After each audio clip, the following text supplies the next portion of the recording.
আচ্ছা কি ব্যাপার, আপনি তো একজন ফেরিওয়ালা, কিন্তু আপনি এখানে দেখছি গীতা শ্লোক বলছেন। হ্যাঁ। কি বলছিলেন বলুন একবার। আমি বলছিলাম তেসাং শতদ যুক্তানাং ভজতাং প্রীতিপূর্বকম হ্যাঁ। দদামি বুদ্ধি যোগং তং জেন মাম উপজান্তিতে। এবং পরে শ্লোকেও আবার শ্রী ভগবান বললেন তেসামে বানুকম পার্থম অহম অজ্ঞানজংতম নাশয় আমাত্ম ভাবস্ত জ্ঞান দিকে নভাসতা। কোনো ভক্ত যদি আমাকে সতত যুক্ত থাকে, সতত যুক্ত মানে এই নয় যে গৃহে কর্ম সংসারে কর্ম। আচ্ছা মানে আপনি একজন ফেরিওয়ালা, আপনি দেখছি এখানে একটু আগে বিক্রি টিক্রি করছিলেন এবং হঠাৎ গীতার পাঠ বলতে লাগলেন, মানে হঠাৎ কি হলো, মানে আপনার নাম কি? আমার নাম রাজীব সিংহ। আপনার বাড়ি কোথায়? আমার বাড়ি কিরনার থানার অন্তর্গত দেবগ্রাম রায়পুর। মানে আপনি কি এই কাপড়ে ফেরি করেন? হ্যাঁ। এবং তার সাথে সাথে কি এরকম হ্যাঁ। গীতা পাঠও করতে থাকেন? আমি সব সময় যতক্ষণ আমি মানে জাগ্রত অবস্থায় থাকি ততক্ষণ আমি গীতার কথা আপনার কি গীতা বইও আছে? হ্যাঁ সব সময় থাকে? সঙ্গে দেখান তো। সব সময় আমার সঙ্গে গীতা থাকে। আমি মনে করি যে গীতা ছাড়া জীবনে কিচ্ছু নাই, একমাত্র আমাদের লক্ষ্য শ্রী ভগবান। আচ্ছা শ্রী ভগবানকে লাভ করাটাই আমাদের লক্ষ্য। আচ্ছা, আপনি কি এইভাবেই কত বছর ধরে এরকম গীতা পাঠ করছেন? আমি মোটামুটি আজ 9 বছরের বেশি হবে, প্রায় 10 বছরের কাছাকাছি হবে। আচ্ছা, আপনি তো এই ফেরি করেন, বুঝতে পারছেন অনেক গ্রামে গ্রামে যেতে হয়, তবু আপনি এই কাজ করার পরে এত খুশি কিভাবে? আমি একমাত্র শ্রী ভগবানের যার মন যুক্ত থাকে, চিত্ত যার সব সময় তিনি আনন্দিতই থাকবেন, আচ্ছা। তিনি কখনোই বেজার বিরক্ত হইতে পারেন না। হ্যাঁ। কারণ গীতার এমন একটি প্রভাব, হুম। তিনি কাউকে মন্দ রাখার চেষ্টা করবেন না। শুধু কোনো ভক্ত হে ভগবান শ্রীকৃষ্ণ তোমার হলাম বলে তার চরণে আত্মসমর্পণ যদি করে, তারপরও দায়িত্ব তার। আচ্ছা আচ্ছা, মানে আপনার কি 700টা শ্লোকই মুখস্থ নাকি? হ্যাঁ, 716 700টা শ্লোক হ্যাঁ। আমার মুখস্থ, মানে হ্যাঁ। ভালো করে শুনুন, হ্যাঁ। ওনার 700টা শ্লোক মুখস্থ। হ্যাঁ। গীতার যে অধ্যায় আছে, হ্যাঁ। সেই অধ্যায়ের প্রত্যেকটা শ্লোক আপনার প্রত্যেকটা মুখস্থ এবং শ্লোক তার মুখস্থ। মানে নিশ্চয়ই জানেন। হ্যাঁ। আচ্ছা, আপনি আপনি তৃতীয় অধ্যায়ের যে কোনো একটা শ্লোক বলুন। যে যথাম্মাং প্রপদ্যন্তে তাং তথৈব ভজাম্যহ। আচ্ছা, পঞ্চম অধ্যায়ের? পঞ্চম অধ্যায়ে সন্ন্যাসস্য মহাবাহ দর্শন ইচ্ছামি বেদিতুম। আচ্ছা, 17 নম্বর অধ্যায়ের? 17 নম্বর অধ্যায়ের কর্তন লবণ তৃষ্ণ তীক্ষ্ণ রক্ষ বিদাহীন। 18 নম্বর অধ্যায়ের? সর্বধর্মান পরিত্যজ্য মাম এবং শরণং ব্রজ। মানে অবস্থাটা বুঝুন, উনি যে কোনো শ্লোক ওনাকে ধরা হচ্ছে সেই জায়গায় যে কোনো অধ্যায় সেই শ্লোক ওনার মুখস্থ।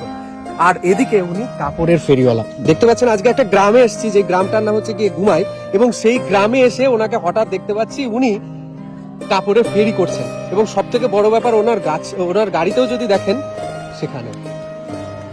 আচ্ছা, এটার মানে কি? এই কথাটি হুম। তৎসরণং গচ্ছামি, হুম।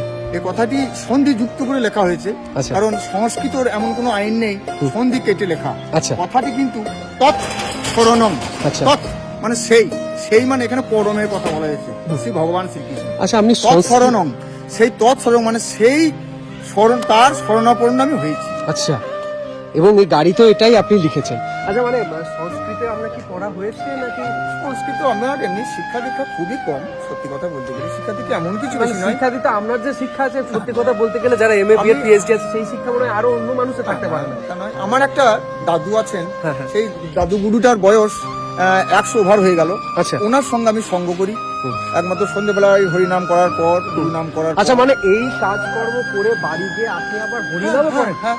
খোল করতাল বাজাতে না, পারেন? আমি করতাল বাজিয়ে হরিনাম করি। আচ্ছা করতাল বাজিয়ে আমি যখন ঘরেই বসে বসে হরিনাম করি, গুরুমন্ত্র জপ করি। আচ্ছা। গুরুমন্ত্র জপ করার পর নিজ নিজ কাজ সামিলে নিই, আবার দাদুর কাছে যাই, বসে বসে গীতার অধ্যয়ন করি, গীতা আলোচনা করি।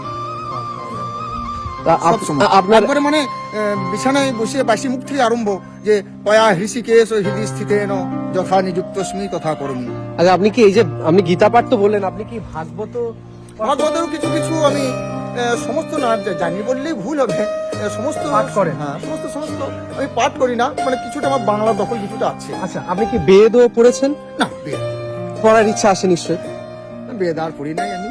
হ্যাঁ, কারণ আমি এটা বুঝে যাইছি, এর খুব স্পষ্ট ভাবেই শ্রী ভগবান বলে দিয়েছেন একবারে যে সর্বস্ব চা হং হৃদয় সন্নিবিষ্ট মত্ত স্মৃতির জ্ঞানম অপহনঞ্চ বেদৈশ্চ সর্বরহমৈব বেদ্য বেদান্ত কৃত বেদ বিদেব চা হং।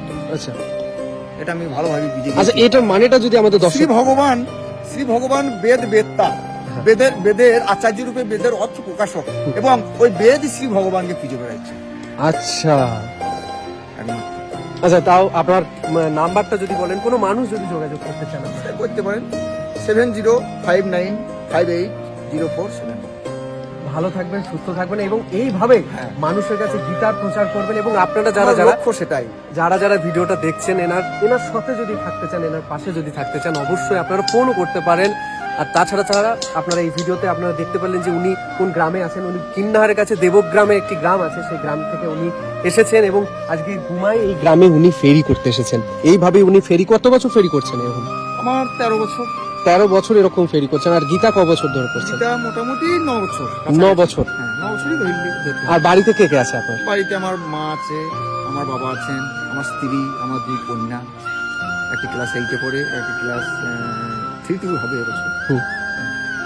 আর বড়টা 9 হবে, আর বাচ্চাটা 3 হবে। আচ্ছা, মানে আপনার ইচ্ছা কি এই ধর্মটাকে নিয়ে?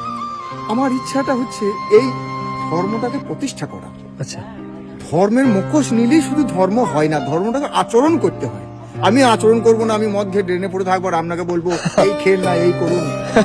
সদ্গুরুর আমি শিক্ষা দীক্ষা নেবো না, শুধুমাত্র ওই ব্যবসায়ী গুরুদেরই মানে কানে মন্ত্র নিলেও হ্যাঁ, বাস হ্যাঁ। হয়ে গেল ধর্ম রক্ষা। এরকম হয় না, কখনো হয় না। নিজেকে আচরণ করে সেই জিনিসটা করতে পারে অবশ্যই। আচ্ছা, অবশ্যই ভালো থাকবেন, আবার আপনার সাথে দেখা হবে এবং গীতার আসরে অবশ্যই দেখা হবে। সারা জীবন কি করলেন আপনারা শিখুন এনার কাছ থেকে। তাই গীতা পাঠ করুন, গীতা শ্রবণ করুন, ভগবান শ্রীকৃষ্ণের স্মরণে থাকুন সব সময়। হরে কৃষ্ণ।